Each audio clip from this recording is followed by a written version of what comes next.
Hello students, कैसे हैं आप सब। आई होप आप सब बहुत अच्छे से होंगे और अपनी पढ़ाई भी अच्छे से कर रहे होंगे। तो welcome to my channel Pooja special व्याकरण क्लासेस विद पूजा मैम। तो लास्ट क्लास में हम लोगों ने पढ़ा था कि अशुद्ध वाक्यों को संशोधन अशुद्ध वाक्यों का कैसे करते हैं, यानी करेक्शन ऑफ इनकरेक्ट सेंटेंसेस। हम अशुद्ध वाक्यों को शुद्ध कैसे करते हैं, ठीक है। ये हमने लास्ट क्लास में पढ़ा था। हमने वाक्यों में बहुत सारी अशुद्धियां देखी थी जो अक्सर हमसे होती हैं। अशुद्धियां कई तरह की होती हैं, ये भी हमने पढ़ा था। संज्ञा, सर्वनाम, विशेषण, क्रिया विशेषण, पदक्रम संबंधी और लिंग संबंधी, वचन संबंधी और बहुत सारी तरह की हमने अशुद्धियां देखी थी।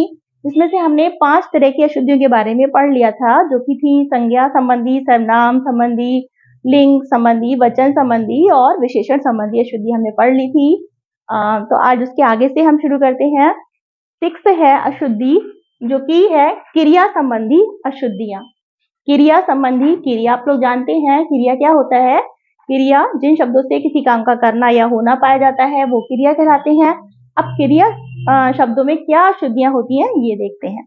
तो क्रिया संबंधी अशुद्धियां का अशुद्ध वाक्य देखते हैं। जैसे फर्स्ट सेंटेंस है, दिल्ली में मानसून आई।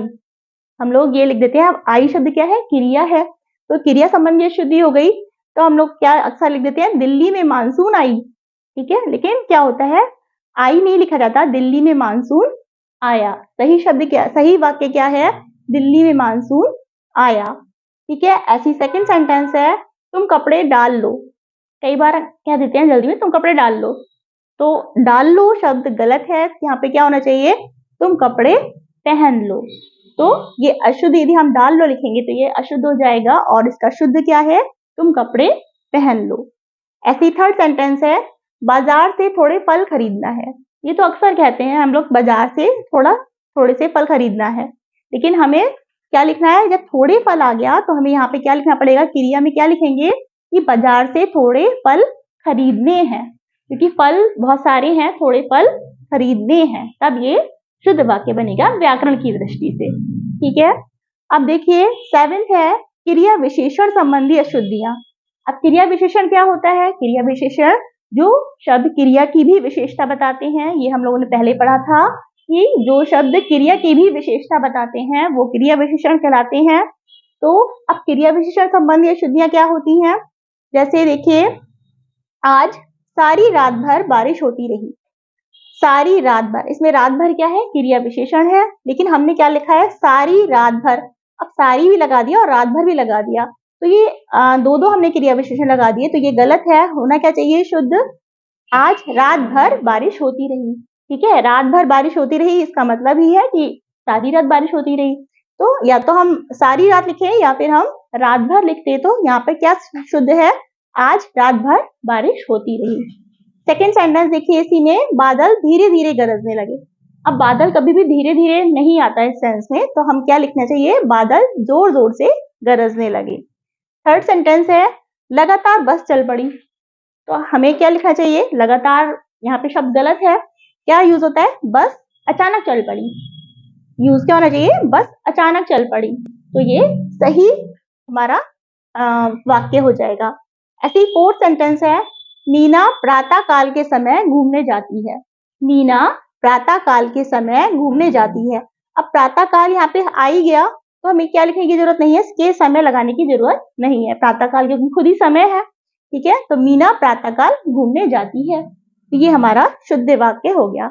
इस तरह की ये क्रिया विशेषण संबंधी अशुद्धियां हैं जो कि अक्सर हम लोग कर देते हैं, और इसके शुद्ध वाक्य इस तरह से हैं। मतलब एक्स्ट्रा हमें कुछ अलग से शब्द डबल ज्यादा लगाने की भी जरूरत नहीं है, डबल करने की भी जरूरत नहीं है। तो शुद्ध वाक्य के लिए हमें, जैसे यहाँ पे प्रातः काल के समय, तो प्रातः काल ही काफी है, यहाँ पे ऐसे लगाने की जरूरत नहीं है। तो ये क्रिया विशेषण संबंधी अशुद्धियां थी कुछ।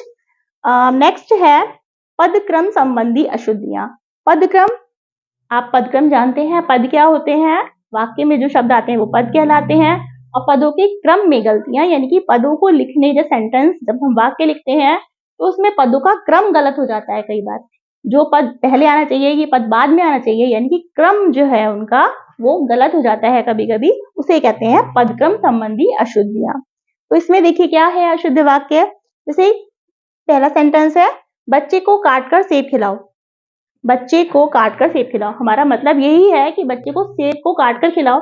देखिए हमने लिख क्या दिया यहाँ पे, बच्चे को काटकर सेब खिलाओ। अब ये तो गलत हो गया ना, यहाँ पे क्या हुआ, बच्चे को काटकर, मतलब गलत सेंस हो गया। तो हमें क्या लिखना चाहिए, सेब काटकर बच्चे को खिलाओ, यानी सेब को काटकर बच्चे को खिलाओ। तो ये पदक्रम संबंधी अशुद्धि है। ऐसी एक और सेंटेंस देखिए, उसे गर्म करके समोसा खिलाओ। अब यहाँ पे भी पदक्रम संबंधी अशुद्धि है, उसे गर्म करके, ये तो नहीं, हमारा मतलब क्या है, समोसे को गर्म करके, तो हम यही लिखेंगे ना, उसे समोसा गर्म करके खिलाओ। हमारा सेंस तो यही था कि समोसे को गर्म करके खिलाना है, उसे समोसा गर्म करके खिलाओ। ठीक है, थर्ड सेंटेंस एक और देखिए, यहाँ शुद्ध गाय का दूध मिलता है। शुद्ध गाय का दूध मिलता है, हमारे कहने का मतलब क्या है, गाय का दूध शुद्ध मिलता है। तो यहाँ पर हम क्या लिखेंगे, यहाँ गाय का शुद्ध दूध मिलता है। ठीक है, गाय का शुद्ध दूध मिलता है। तो ये हमारा पदक्रम संबंधी अशुद्धियां थी। जब हम क्रम अनुसार जो पदों का क्रम है वो सही रूप में नहीं लगा पाते हैं, कभी कभी उसमें मिस्टेक हो जाती है, तो ये पदक्रम संबंधी अशुद्धि कहलाती है और उसका क्रमानुसार हमें ठीक करना पड़ता है। ये हो गई पदक्रम संबंधी अशुद्धियां।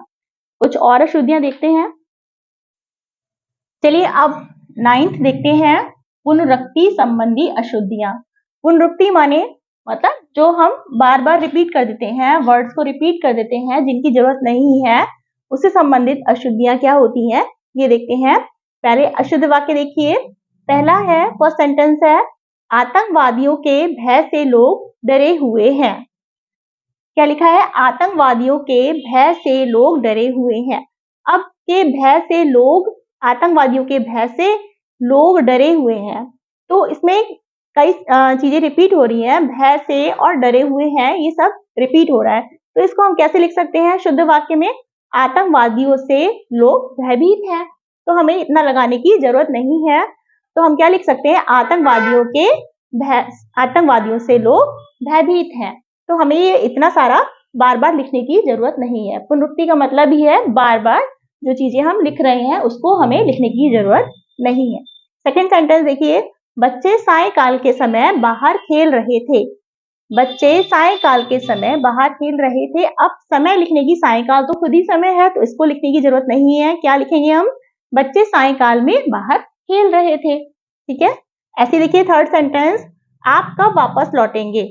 तो जब आप कब वापस लौटेंगे, आप कब वापस लौटने का मतलब ही है, हम पूछ रहे हैं किसी से तो कि आप कब लौटेंगे, तो हमें यहाँ पे वापस लगाने की जरूरत नहीं है।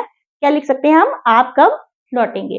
तो ये हो गई पुनरुक्ति संबंधी अशुद्धियां, जिसमें हमें बार बार कुछ वर्ड्स को रिपीट करने की जरूरत नहीं है, ज्यादा वर्ड्स लिखने की जरूरत नहीं है, हम इस तरह से लिख सकते हैं। अब 10th देखिए, कारक संबंधी अशुद्धियां। अब कारक संबंधी अशुद्धियां, कारक तो आप जानते हैं कौन कौन से होते हैं, 8 कारक होते हैं हमारे, कर्ता ने, कर्म को, करण से, संप्रदान के लिए, है ना, अपदान को, इस तरह से ये 8 कारक होते हैं। तो इसके हम कुछ सेंटेंस देखते हैं। फर्स्ट सेंटेंस है, रोहन ने अपना काम करना है। अब रोहन ने, यहाँ पे ने हमारा क्या है, कारक है, तो ने की जगह हमें क्या लिखना है, रोहन ने नहीं लिख सकते, लिखते हैं हम, क्या लिखना हमको होगा, रोहन को अपना काम करना है। सही शुद्ध वाक्य क्या है, सही कारक क्या आएगा यहाँ पे, रोहन को अपना काम करना है। इसी तरह से सेकंड सेंटेंस देखिए, रोगी को दवा लाओ। तो रोगी को दवा लाओ नहीं, रोगी के लिए दवा लाओ। तो हमें यहाँ पे क्या, कौन सा कारक लगेगा, रोगी के लिए दवा लाओ। थर्ड सेंटेंस देखिए, सड़क में मत भागो। सड़क में मत भागो, ये कारक गलत है, सड़क होना क्या चाहिए, सड़क पर मत भागो। तो ये कारक की गलतियां हैं। फोर्थ है, मामा जी कार पर आए हैं। कार पर आए हैं नहीं, कार में आए हैं। मामा जी कार में आए हैं, कार में बैठकर आए हैं, तो कार में आए हैं। फिफ्थ सेंटेंस है, रेखा पत्र को लिखा। रेखा पत्र को लिखा, पर होना क्या चाहिए, रेखा ने पत्र लिखा। ठीक है, नेक्स्ट सेंटेंस देखिए इसी तरह से, पतंगे आकाश पर उड़ रही हैं। पर क्या है, कारक है, पर यहाँ पे क्या आना चाहिए, पतंगे आकाश में उड़ रही हैं। ठीक है, नेक्स्ट सेंटेंस देखिए, मैंने भी खाना है। मैंने भी खाना है, लेकिन क्या होना चाहिए, मुझे भी खाना है। इसी तरह से 8th सेंटेंस, मेरे से अब चला नहीं जाता। मेरे से अब चला नहीं जाता, होना क्या चाहिए, मुझसे अब चला नहीं जाता। ये कुछ कारक संबंधी अशुद्धियां थी कि कारक लगाने में हम गलती कर देते हैं। ये अशुद्धियां थी कारक संबंधी। तो 8 कारकों को हमें ध्यान से देखना है कि इसमें अशुद्धियां ना हो, इस तरह की अशुद्धियां ये हैं। अभी कुछ और अशुद्धियां भी हैं, वो भी देख लेते हैं। तो 11th है श्रुति सम भिन्नार्थक संबंधी अशुद्धियां। श्रुति सम भिन्नार्थक संबंधी अशुद्धियां। श्रुति सम माने यानी कि बहुत छोटी छोटी श्रुति सम, श्रुति के बराबर, जैसे कि मात्राओं में गलतियां हो जाती हैं या मात्राओं की अशुद्धियां, छोटी छोटी मात्राओं की या छोटे शब्द अक्षरों की गलतियां, उनके बारे में कहा गया है। जैसे कि देखिए फर्स्ट एग्जाम्पल है, बच्चों ने अपना गृह कार्य कर लिया है। अब बच्चों ने अपना गृह कार्य कर लिया है, देखिए इसमें गृह में ये हमने ये वाला रा लगाया है, तो ये गलत है। ये गृह कार्य या ये क्या हो गया, ये गलत हो गया। गृह कौन से है, ये तो प्लैनेट्स के बारे में बात हो गई, लेकिन होना क्या चाहिए, बच्चों ने अपना गृह, ये यहाँ पे ये वाला गृह लगेगा, गृह कार्य कर लिया है, क्योंकि इसके माने होता है घर। ठीक है, घर का कार्य कर लिया है। ऐसी सेकंड सेंटेंस है, कल शाम को मेरे चाचा जी आएंगे। अब यहाँ पे हमने श्याम लिख दिया, श्याम तो क्या हुआ, नाम हो गया, और लिखना क्या था हमें, कल शाम को, है ना। तो ये छोटी छोटी कभी कभी गलतियां हो जाती हैं, कल शाम को मेरे चाचा जी आएंगे। थर्ड है, और मात्राओं की गलतियां, है ना, बहुत छोटी छोटी, जिन पे अक्सर हम लोग ध्यान नहीं देते हैं, जल्दी से मात्रा लगा दी, या हमने री की मात्रा की जगह नीचे हमने यहाँ पे ये वाली मात्रा लगा दी, तो ये मिस्टेक्स हो जाती हैं। देखिए, और उसे वाक्य अशुद्ध माना जाता है व्याकरण की दृष्टि से। ये देखिए, वह मैला वस्त्र पहनकर मेले में गया।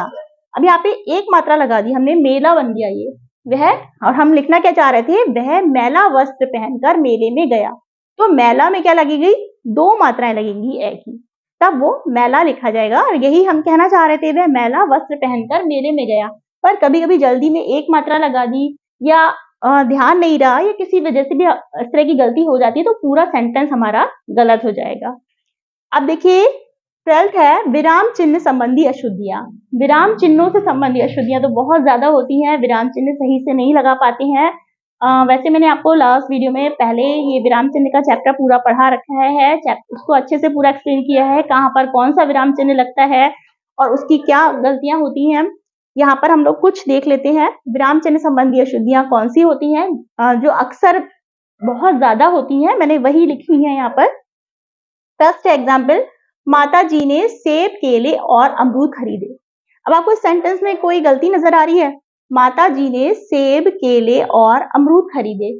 अब देखिए, बहुत ध्यान से देखिए, माता जी ने, अब यहाँ पे सेब के बाद कॉमा है, केले के बाद कॉमा नहीं लगेगा, ठीक है, तो ये यहाँ पर गलत है। हमें यहाँ पे क्या है, जब उसके बाद और आ जाता है तो फिर कॉमा नहीं लगता है, या अल्प विराम नहीं लगता है। तो यहाँ पे क्या आएगा, माता जी ने सेब, सेब के बाद तो कॉमा लगेगा, अल्प विराम लगेगा। केले, क्योंकि और आ गया तो यहाँ पर अल्प विराम नहीं लगेगा, और अमरूद खरीदे। तो इस बात का ध्यान रखना है। सेकंड है, वह कितना सुंदर दृश्य है। अब इसमें जब हमने लिखा वह, तो हमें क्या लिखना पड़ेगा, हमें विस्मय आदि सूचक चिन्ह लगाना पड़ेगा। जैसे वह कितना सुंदर दृश्य है, वह कितना सुंदर दृश्य है, तो हमें विस्मय सूचक चिन्ह यहाँ पर लगाना पड़ेगा।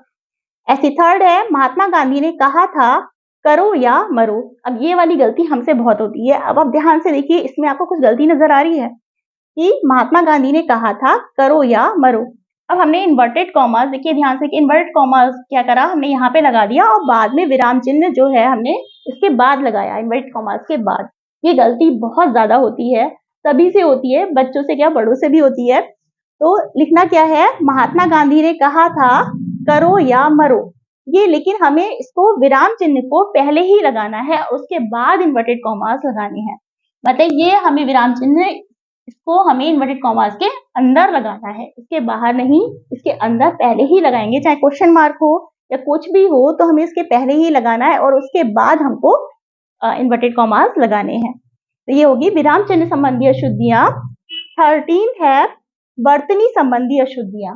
अब वर्तनी माने लेखन संबंधी, है ना, लिखते समय जो गलतियां होती हैं, ये गलतियां बहुत ज्यादा होती हैं लेखन संबंधी। बहुत बार इनको कहा जाता है सुधारने के लिए, फिर भी गलतियां हो जाती हैं। बहुत ज्यादा वर्तनी संबंधी अशुद्धियां, ये बहुत ज्यादा हमें इस पर ध्यान देने की जरूरत है। देखिए फर्स्ट सेंटेंस है, यह इमारत ऐतिहासिक, या कई बार ऐसे लिखते हैं हम ऐतिहासिक या ऐतिहासिक है, पर होना क्या चाहिए, सही लिखने का क्या ढंग है, यह इमारत ऐतिहासिक है। ऐतिहासिक कैसे लिखेंगे, ए के ऊपर भी एक मात्रा लगेगी, तब हमें ऐतिहासिक, ये सही वर्ड है। तो ये वाली लिखने में हमारी वर्तनी की अशुद्धियां हो जाती हैं। सेकंड है आपका आशीर्वाद। आशीर्वाद लिखने में गलतियां होती हैं। आशीर्वाद हमारे साथ है, आपका कैसे लिखेंगे, आशीर्वाद आ बड़े या की मात्रा, शा पे भी बड़ी की मात्रा लगेगी और वा के ऊपर रा लगेगा, आशीर्वाद हमारे साथ है, ये सही वर्ड है ये। थर्ड है देखिए, वह एक कवित्री, या कई बार हम इस तरह लिख देते हैं कवियत्री है, पर ये भी गलत है। वह एक, सही कैसे लिखेंगे, कवयित्री है। वह एक कवयित्री, यानी या पे छोटी की मात्रा और त्रा पर बड़ी की मात्रा, ऐसे लिखा जाएगा, कवयित्री है।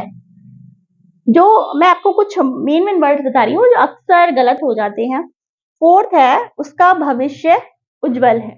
अब आप या तो उज्जवल ऐसे भी लिख देते हैं, और क्या है, कभी कभी उज्जवल ऐसे भी लिख देते हैं, और ऐसे तो बहुत ही ज्यादा लिखते हैं, अधिकतर सब लोग ऐसे लिखते हैं, बट होता क्या है, उसका भविष्य उज्जवल है।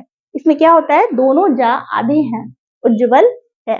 तो ये वाली कुछ वर्तनी संबंधी अशुद्धियां थी जो मैंने आपको बताई। काफी सारी अशुद्धियां मैंने आपको बताई हैं, लेकिन इसके अलावा भी बहुत सारे सेंटेंसेस में बहुत सारी अशुद्धियां हैं। कुछ नॉर्मल जनरल अशुद्धियां हैं, कुछ वैसे भी होती हैं, बहुत सारी हैं। तो यदि आपको और भी देखना हो तो मैं उसकी अलग से कुछ सेंटेंसेस या अलग से कुछ अशुद्ध वाक्य आपको बता दूंगी, या उसकी अलग से एक हम लोग वीडियो देख लेंगे, उसमें कुछ और अधिक सेंटेंसेस देख लेंगे, एग्जाम्पल्स देख लेंगे। तो फिलहाल ये सारी तरह की मैंने अशुद्धियां आपको बता दी हैं जिस तरह की होती हैं। इनके बहुत सारे सेंटेंसेस हैं, तो आप पहचान जाएंगे किसमें किस तरह की गलतियां अक्सर होती हैं और उनको किस तरह हमें सही करना है या किस तरह सुधारना है। तो आई होप ये वीडियो आपको पसंद आई होगी। तो वीडियो यदि अच्छी लगी हो तो इसे लाइक कीजिए, शेयर कीजिए, सब्सक्राइब कीजिए और कमेंट करके बताइए कैसा लगा। तो फिर नेक्स्ट वीडियो में मिलेंगे। Thank you so much.